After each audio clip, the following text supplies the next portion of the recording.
Today we'll talk about the difference between traditional neurological approach and integrative neurology approach. And we will take example of stroke and headaches as a more common disorders in my practice.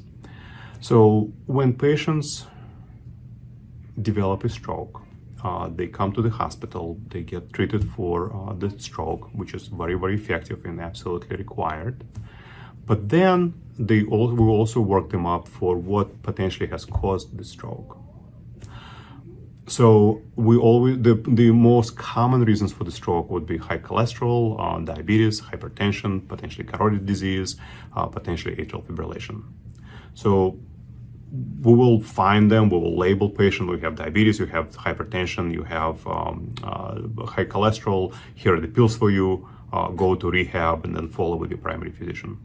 Sometimes they will come to neurologists as a follow-up, and neurologists will look at all the studies, make sure that kind of everything has been done, potentially look at some heart monitoring, make sure there's no atrial fibrillation that was not seen initially, confirm that medications are correct, and potentially that would be it for the encounter. What people don't understand that brain has a stroke because the whole body was not working properly. It's not the primary brain issue. When patients have a stroke, that means that the body's compensation was not enough to correct for whatever deficiencies, whatever insufficiencies patient may have had. Okay? As an integrative neurologist, that's what I am looking for, is to figure out what is happening in the body, why the patient have diabetes, why the patient have hypertension, why the patient have hyperlipidemia, instead of just shoving pills and telling them, well, take the pill and you'll be fine. Example of diabetes. Diabetes is classified as diabetes if your A1C, that's a hemoglobin A1C, that's a blood test that we do, is above 6.5 and above. If you have A1C of 5.6 and below, then you do not have diabetes. So everything in between is a pre-diabetes. Well, by guidelines for primary physicians, everything when A1C is below 7, that means that diabetes is controlled. Well, is it controlled or is it cured? There are two different things. As a neurologist, I see a lot of damage happening to peripheral nerves, to the brain, to the eyes, even if they have pre-diabetes. So as an integrative neurologist, I want their sugar to be normal, okay? What causes diabetes? It's not necessarily only poor diet. It may be amount of stress, it may be amount of sleep, it may be your environment. So always, as I told you in the previous videos, I always look from the lens of environment, lifestyle, mindset, nutrition. So environment, they may not be exposing to correct lights. That will cause insulin resistance, and we'll talk more about that in future videos. They may be stressed out all the time, so cortisol is going high, and that will cause significant sugar issues. They may not be sleeping really well. Again, it will spike their cortisol and will cause considerable issues. Their mindset, they may be stressed out all the time, they may be anxious all the time, and that again drives the cortisol and stress hormones that will release a lot of sugar. And of course, if they are eating Twinkies and bad stuff, or some physicians recommend eating Cheerios in the morning, that's a great cure for diabetes. Well, it's a pure sugar in a bowl. So of course they're going to have high sugars if they eat that type of food.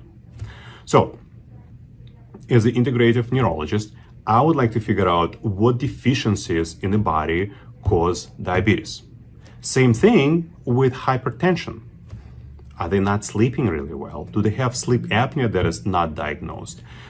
Does their diet contain very low potassium?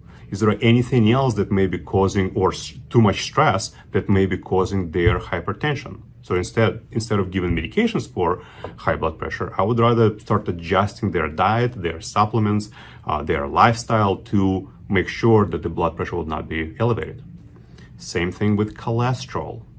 When you have too much cholesterol, it may be that you're eating too much cholesterol.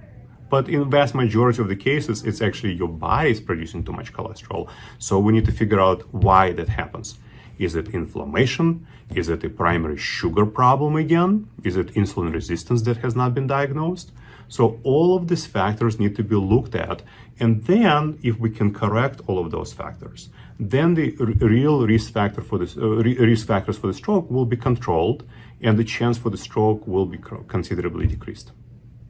Same thing happens with migraines. Vast majority of patients with migraines have normal MRI of the brain, over 95% in fact. So what that means is that brain structurally is completely normal, but the patient still have a headache. What does it mean? That means that something else in the body is not working properly, and because of some genetic predispositions or other factors, that is expressed in headaches.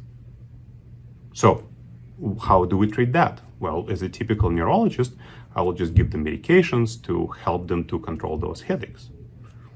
That potentially can control some of the headaches, and I have had patients who completely resolve their headaches with those pills, but then they will require to take those pills basically forever. As an integrative neurologist, I always start thinking, what else may be causing their headaches? Stress, again, goes to lifestyle.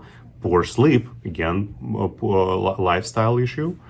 Mindset, if you're anxious all the time, if you're stressed out all the time because of your mindset, again, it will cause a lot of headaches. If you don't know how to handle stress, that we all have stress, but some people know how to handle that, some people don't.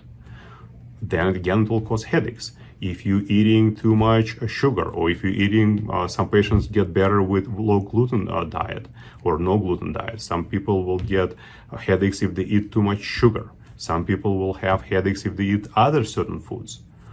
If they eat too much food, those foods, then they will have problems. From the environment standpoint, if they're exposed again to bad lights, if they work on the computer all the time, they will strain their eyes because of very bright lights on the computers. There are certain software or certain glasses that potentially can help that. And again, I'm planning to have a separate lecture about light influences on our health. But all of this can potentially resolve the headaches. I have had patients who completely resolved their headaches when we corrected their light environment. That was it. I did not give them any medications. I did not change their diet. We just removed the source of blue light in their eyes. So this is just a very brief overview of what is the difference between regular neurology and integrative neurology. If you like this lecture, if you like this type of videos, please like that so other people will also find them, and then will encourage me to record more videos for the future. Thank you.